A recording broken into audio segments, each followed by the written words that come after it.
Tuhan Yesus Kristus yang ada di dalam kerajaan surga. Terima kasih atas kasih-Mu kepada kami semua. Setiap hari, setiap minggu, Engkau telah melindungi kami, membimbing kami dalam beraktivitas. Sehingga pada siang hari ini kami bisa kembali, sekalipun lewat udara. Dan itu tidak membatasi kuasa-Mu untuk kami bersatu memuji dan memuliakan Nama. Ini kami Tuhan Yesus. Saat ini kami sujud di hadapan kaki-Mu. Kami tahu dan mengerti. Kami sadar bahwa kami ini tidak pantas dan layak menyebut Nama-Mu. Karena kami hanya manusia debu tanah yang sangat hina dan berdosa dari antara pendosa yang sudah pernah hidup di tengah-tengah dunia. Tuhan Yesus, segala dosa-dosa kami, pelanggaran kami tidak ada yang tersembunyi bagi-Mu. Kami mohon ampuni segala kesalahan kami, dosa-dosa pelanggaran kami, yang kami lakukan baik secara sengaja maupun yang tidak kami sengaja. Tuhan Yesus, suci kuduskan kami dengan kuasa darah-Mu yang kudus yang telah tercurah dari tiang kayu salib. Dan ini kami saat ini, kami mau mendengarkan kebenaran firman untuk membimbing kami apa yang harus kami lakukan selagi hidup di dunia ini. Sehingga apa yang kami lakukan, mulai dari perkataan dan semua sikap kami, sesuai dengan kemuliaan Nama-Mu yang di surga. Dan kami mau membacakan kebenaran firman. Kami tidak bisa berbuat apa-apa. Kami hanya manusia, tanah yang buta tuli terlanjur. Kami mohon urapi lidah bibir kami, Tuhan Yesus. Engkau yang berbicara, kami hanya sebagai alat. Sehingga nanti para pendengar bisa menjadi pedang bermata dua, sehingga bisa mengubah hidup seseorang sekalipun dia memfitnah Tuhan Yesus. Ampuni dia, dan jamalah dia dengan kuasa-Mu, dengan cara-Mu sendiri, Tuhan Yesus. Terlebih-lebih segala kuasa kegelapan, roh penghulu di udara, kesibukan pikiran kami masing-masing yang menjauhkan kami untuk fokus mendengarkan kebenaran firman-Mu yang Engkau kehendaki kepada kami masing-masing anak-Mu. Kami sepakat, kami sehati dan seiman. Kami patahkan di dalam nama Tuhan kami Yesus Kristus segala kuasa kegelapan, segala kuasa kesibukan kami, segala roh-roh penghulu di udara, terbakar di dalam nama Tuhan kami Yesus Kristus. Ini kami serahkan kami di dalam tangan. Tubuh kami dengan kuasa darah-Mu yang kudus. Dan biar tiang api-Mu yang menjaga kami di malam hari, dan tiang awan-Mu di siang hari. Segala puji, syukur, hormat, sembah, sujud, hanya kami anggukan di dalam nama Tuhan kami Yesus Kristus. Haleluya, haleluya, haleluya. Amin. Masih kedengaran jelas Bapak Ibu? Masih Pak Imam. Ya, terima kasih. Dan mari kita buka Alkitab kita bersama-sama dari Perjanjian Baru, Injil Markus pasal yang ke-8. Markus pasal 8 ayat 27 sampai 30. Markus 8 ayat 27 sampai 30. Mari kita bacakan bersama-sama di dalam nama Tuhan Yesus Kristus. Pengakuan Petrus ayat ke-27. Kemudian Yesus beserta murid-muridnya berangkat ke kampung-kampung di sekitar Kaisarea Filipi. Di tengah jalan ia bertanya kepada murid-muridnya. Katanya, kata orang, siapakah aku ini? 28. Jawab mereka. Ada yang mengatakan Yohanes Pembaptis. Ada juga yang mengatakan Elia. Ada pula yang mengatakan seorang dari para nabi. Yang ke-29. Ia bertanya kepada mereka. Tetapi apa katamu, siapa aku ini? Maka jawab Petrus, engkau adalah Mesias. 30. Lalu Yesus melarang mereka dengan keras supaya jangan memberitahukan kepada siapapun tentang dia. Demikian firman Tuhan. Dan sebelum kita mau bahas kebenaran firman Tuhan ini Bapak Ibu, dan terlebih dahulu Salam Elohim bagi kita semua anak-anak Tuhan. tanpa sebutin satu persatu yang ada di jauh dan di luar sana. Selamat hari Minggu, selamat beribadah, salam damai, salam sukacita di dalam kasih Tuhan Yesus Kristus. Haleluya, amin. Dan saya lagi yakin bahwa kebenaran firman Tuhan ini sudah lagi menjadi darah daging kita sejak dari kecil sampai saat ini. Dan firman Tuhan ini bukan lagi hanya kali ini kita dengar, sudah menjadi darah daging anak-anak Tuhan, sehingga bisa memahami lebih dalam daripada yang kami sampaikan. Dan di sini Bapak Ibu tadi, kalau kita kembali ke belakang, ini pengakuan Petrus. Jadi pengakuan Petrus, sekalipun Petrus, dia yang dipilih Tuhan. Dan kalau kita perhatikan apa saja sifat Petrus yang tertulis di dalam Alkitab ini, yang tidak sesuai dengan kehendak Tuhan dan yang sesuai juga dengan kehendak Tuhan. Tuhan Yesus sendiri yang memilih Petrus sebagai muridnya dari antara ke-12. Yang pertama, dia menasihati Tuhan Yesus. Pada saat Tuhan Yesus memberitahu bahwa manusia harus disalibkan. Dan di situ dia merasa lebih benar dan lebih pintar daripada Tuhan Yesus. Sehingga Tuhan Yesus mengatakan, "Banyaklah engkau iblis." Yang kedua, dia menyangkal. Jadi itu sisi buruk secara manusia jasmania, karena dia masih belum mengerti secara rohani bagaimana mengikut Tuhan Yesus itu. Setelah dia menyangkal Tuhan Yesus, ada sisi baiknya juga Bapak Ibu. Jadi dia membayar dengan harga yang tidak bisa dibandingkan dengan yang ada di dunia ini. Jadi ini yang dikatakan pengakuan Petrus, sekalipun dia menyangkal, dan di balik itu untuk suatu jalan menuju kemuliaan nama Tuhan. Pada ayat 27, kemudian Yesus beserta murid-muridnya berangkat ke kampung-kampung di sekitar Kaisarea Filipi. Di tengah jalan ia bertanya kepada murid-muridnya.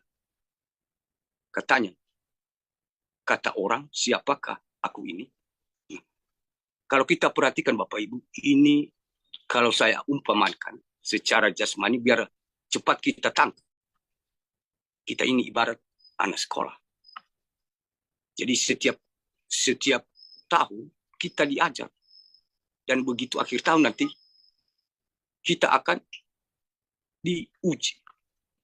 Apakah dia tahu semua mata pelajaran yang sudah diterima selama 1 tahun ini?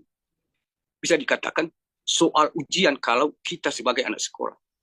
Nah, dalam kebenaran firman Tuhan ini kita bahas secara rohani.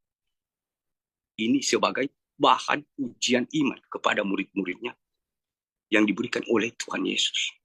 Kayak macam teka-teki. Jadi dia bertanya, kata orang, siapakah aku ini? Jadi dia bertanya kepada murid-muridnya, kata orang itu siapakah aku ini? Dan di situ jawab mereka, ada yang mengatakan Yohanes Pembaptis, ada juga yang mengatakan Elia, ada pula yang mengatakan seorang daripada nabi. Jadi sekian banyak orang yang percaya kepada Allah, yang mengakui firman Tuhan dan yang menunggu-nunggu bahwa Mesias itu, Juru Selamat itu akan datang. Dan pada saat Tuhan Yesus turun ke dunia, menjadi manusia, mereka ketemu muka dan mereka tidak mengenal dia. Di sini mereka katakan Tuhan Yesus itu hanya sebatas manusia biasa. Manusia secara umumnya yang dipilih oleh Tuhan, dianggap sebagai hamba, sebagai nabi, hanya sebagai rasul. Bersyukur kita di sini Bapak Ibu, untuk tidak dianggap dia sebagai setan. Tapi di kebenaran firman Tuhan, di Injil-Injil yang lainnya, berbicara itu dianggap dia sebagai setan. Tapi bersyukur di sini tidak dianggap dia sebagai setan. Tapi namun dianggap dia hanya sebatas manusia biasa. Jadi sama kalau kita bawakan zaman dulu, zaman sekarang mirip-mirip Bapak Ibu. Zaman dulu juga seperti itu Bapak Ibu. Mereka sedang berhadapan dan mereka menunggu-nunggu juru selamat. Padahal sudah datang dan mereka anggap secara hanya manusia biasa. Secara kedudukan jabatan di dunia ini, kedudukan mereka lebih tinggi. Gelar mereka lebih bergelar daripada Tuhan Yesus Kristus. Nah, apa yang kita petik di sini Bapak Ibu? Kalau kita perhatikan, kita ini juga tergolong di mana? Pertanyaan saya sendiri dalam hati saya dan pertanyaan kita semua Bapak Ibu, baik para pendengar di Rosan, saya ini tergolong di mana? Apakah seperti kata orang banyak itu yang mengaku percaya bahwa Mesias akan turun ke dunia menyelamatkan manusia, tapi pada kenyataannya semua tidak sesuai yang dikatakan. Mari kita bertanya, apakah saya ini menganggap dia sebagai nabi, sebatas Yohanes Pembaptis, atau rasul, atau hamba, atau bagaimana? Nah, itu zaman dulu. Saat ini terjadi itu Bapak. Sekalipun kita ini juga semua. Kita hamba, kita mengerti kebenaran firman Tuhan. Kita bisa menghibur, menguatkan, menjelaskan bahwa Tuhan Yesus itu sudah ada di tengah-tengah kita. Saat ini juga, banyak juga yang tidak percaya Bapak. Sudah ada di tengah-tengah dunia ini Tuhan Yesus. Mereka menganggap itu sebagai manusia biasa, rasul, dan nabi, dan banyak lagi Bapak Ibu. Nah, itu perbedaan orang banyak yang tidak dipilih Tuhan. Mereka menganggap Tuhan Yesus itu hanya sebatas manusia biasa yang lebih jauh gelar mereka daripada Tuhan Yesus. Apa kata murid-murid Tuhan Yesus? Bagaimana cara mereka menjawab sehingga kita bisa memperbedakan bahwa benar yang dikatakan Tuhan Yesus kepada orang lain hanya lewat perumpamaan. Kepada murid-muridnya segala sesuatu yang tersembunyi akan dibukakan. Saat ini kita tahu di ayat berikutnya ini, kita ini tergolong di mana? Apakah hanya sebagai kita mendengar sebatas perumpamaan, atau benar-benar kita tahu siapa Tuhan Yesus itu sebenarnya? Diteruskan di sini ayat 29, ia bertanya kepada mereka, tetapi apa katamu? Siapa aku ini? Maka jawab Petrus, engkau adalah Mesias. Nah, jadi di sini yang perlu kita katakan, pertanyakan Bapak Ibu, saya, Bapak Ibu, saudara-saudariku, apakah saya ini mengenal dia seperti Petrus? Kalau kita perhatikan di sini hanya Petrus yang menjawab. Yang 11 orang di mana? Itu yang kita pertanyakan Bapak Ibu. Kita anak-anak Tuhan mengaku bahwa kita percaya kepada Tuhan Yesus. Bahkan saya, ada yang berkata saya hamba Tuhan yang diurapi Tuhan. Seperti murid Tuhan Yesus yang ke-12 ini. Padahal yang mengetahui dia, yang mengenal dia sebenarnya hanya yang menjawab hanya Petrus. Saat ini firman Tuhan dan itu sudah Allah sendiri bertanya sekalian kita memberi tanggung jawab, memberi jawaban. Apakah kita ini mengenal dia seperti Petrus? Sekalipun secara sisi buruk dalam beriman si Petrus ini kita anggap penilaian manusia, oh ini sudah menyangkal Tuhan Yesus, oh ini dia mengatur-ngatur Tuhan Yesus.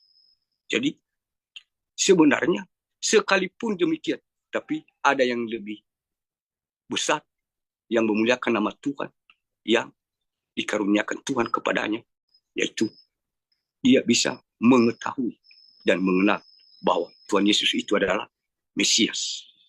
Jadi di sini Bapak Ibu, kita juga diajar sampai terjadi seperti ke-12 murid Yesus itu. Tinggal satu orang yang menjawab dan yang mengenal bahwa Tuhan Yesus itu adalah Mesias Allah sendiri yang sudah menjelma menjadi manusia untuk menebus dosa manusia yang bertobat dan beriman dan percaya. Bukan menebus orang manusia tanpa bertobat. Jadi kita pertanyakan, yang 11 itu di mana?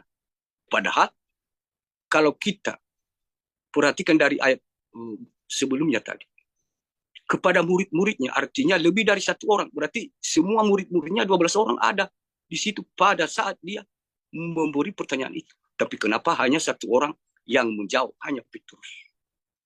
Kita ini Bapak Ibu, saya yakin kita tidak tergolong, baik yang ada di Jepang dan di luar sana, tidak tergolong dari antara murid-murid Tuhan Yesus seorang yang dipilih sendiri dan yang dia percaya sendiri dan yang mengikuti dia siang malam tanpa hentinya, tanpa memikirkan apapun, mereka mengikuti Tuhan. Dan pada ujian iman akhirnya mereka tidak mengenal, tinggal seorang. Begitu pula kita Bapak Ibu, saya yakin kita tergolong di golongan Petrus, murid Tuhan Yesus yang terpilih. Sekalipun kita lebih dari Petrus yang kita lakukan, menyangkal dalam tingkah laku kita, dalam perkataan kita, dalam kesombongan kita, keangkuhan kita. Tuhan melihat hati kita ketika kita sadar dan mengakui kesalahan itu. Dia mengampuni kita sehingga dia menyatakan dirinya dan memberikan kita penolong untuk membukakan segala hal-hal yang tidak bisa diketahui oleh orang yang hanya menganggap dia sebagai manusia biasa, yang hanya menganggap dia masih ada di surga, belum turun di dunia ini. Jadi ini Bapak Ibu, kita bersyukur. Kalau kita pertanyakan, bandingkan, kita ini belum menyangkal Tuhan Yesus. Dan sedangkan si Petrus sudah menyangkal. Mereka bersama-sama siang dan malam selama 33 tahun. Sementara kita hanya dengan kabar baik, dengan kebenaran firman yang belum ketemu secara jasmani, kita sudah percaya tapi tidak pernah menyangkal. Kalau kita bandingkan, lebih besar ya dosa si Petrus itu. Dia menyangkal Tuhan Yesus, padahal kita belum. Jadi kalau si Petrus sudah menyangkal Tuhan Yesus, dia bisa mengampuninya dengan catatan ada harga yang harus dibayar. Jadi kita ini belum sebesar dosa si Petrus. Saya yakin kita ini semua sudah diampuni, sudah dibebaskan. Baik pasukan elitnya Bapak Yahweh, terlebih pasukan Gada dan pasukan besi. Pasti sekalipun Petrus sudah menyangkal, kita semua sudah menyangkal. Dan ketika kita bertobat dengan sungguh-sungguh, sambil menangis, dan kita siap mengambil kesimpulan, aku siap mengikut Engkau Tuhan Yesus, kita sudah diampuni.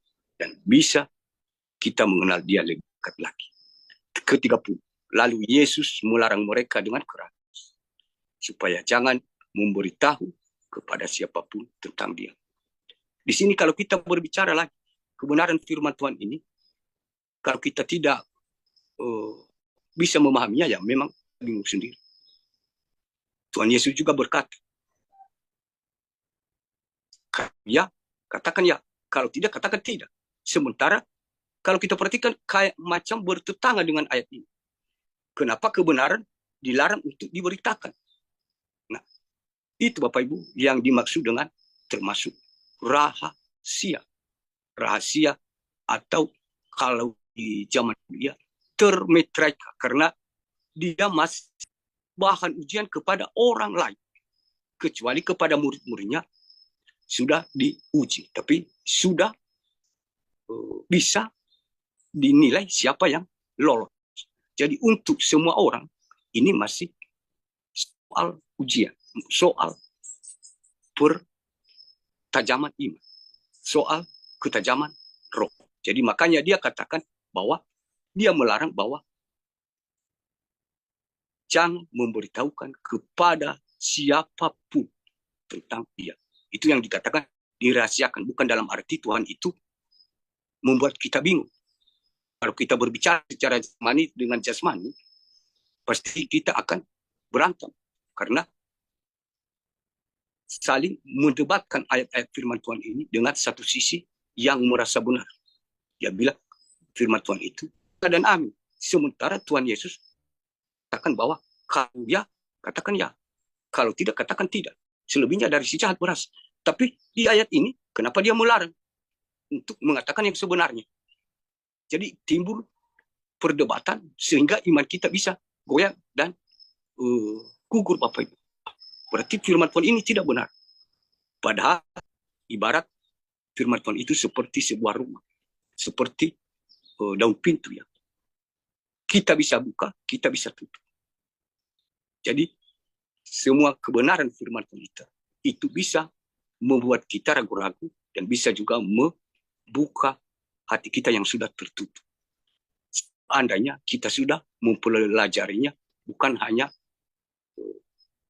lompat-lompat satu-satu ayat atau hanya atas satu Injil, dua Injil. Maka kita juga disuruh untuk membaca sehingga pada saat kita terkunci, ada lagi firman Tuhan yang bisa membukanya. Oh, ini artinya. Jadi sama seperti saat ini juga Bapak. Saat itu Tuhan Yesus mengatakan begitu karena dia masih dirahasiakan kepada semua orang karena dia belum melaksanakan apa kehendak Bapa yang di surga untuk menebus dosa manusia. Nah, sehingga tanpa diberitahukan setelah dia mati di kayu salib, orang banyak pun tadi sadar sendiri, oh ternyata dia itu anak Allah, orang benar, tapi sudah terlambat. Jadi sama seperti saat ini juga Bapak Ibu. Artinya ada kitab-kitab yang dimeteraikan, tapi masih dirahasiakan, dibukakan, tapi sama seperti yang terjadi zaman dulu tadi. Mereka tidak percaya. Jadi baru percaya nanti sudah terlambat. Jadi saat ini diingatkan kita bahwa bukan dalam arti Tuhan Yesus itu ingkar janji atau seenaknya. Karena dia Tuhan dan dengan semaunya membingungkan kita sebagai orang beriman. Dan yang keduanya adalah Tuhan Yesus itu mengumpamakan kepada kita orang percaya bagaimana orang yang dipilih Tuhan. Artinya dia rendah hati, bukan seperti kita hamba-hamba Tuhan atau berdoa syafaat. Mungkin termasuk saya merasa bersalah.